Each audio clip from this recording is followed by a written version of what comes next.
আসসালামু আলাইকুম ওয়া রাহমাতুল্লাহ। শয়তান রাতে কোথায় থাকে? আবু হুরায়রা রাদিয়াল্লাহু তাআলা আনহু থেকে বর্ণিত, রাসূল সাল্লাল্লাহু আলাইহি সাল্লাম বলেছেন, যখন তোমরা ঘুম থেকে উঠে ওযু করবা, ওযু করার সময় তোমরা তোমাদের নাক ৩ বার ঝেড়ে ফেলবা। কেননা নাকের ছিদ্রের ভিতরে শয়তান প্রবেশ করে, শয়তান রাত যাপন করে।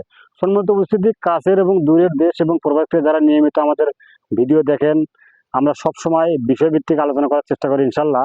আপনাদের যে কোনো বিষয়ে দরকার হলে লাগলে আপনারা কমেন্ট বক্সে জানাবেন, আমরা দেবো ইনশাআল্লাহ। আমি আপনার বলতে চাচ্ছিলাম, রাত্রে আপনি ঘুমাই, এই ঘুমানোর ভিতরে শয়তান নাকের ছিদ্র রাশিতে ঢুকে যায়।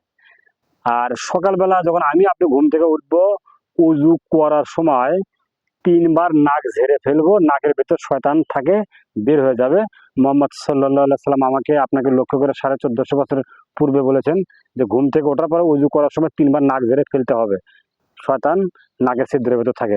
অতএব প্রত্যেকটা মানুষ, প্রত্যেকটা আদম সন্তানকে এই কাজ করতে হবে, প্রত্যেকটা মুসলিম নর নারীকে। আসসালামু আলাইকুম ওয়া রাহমাতুল্লাহ।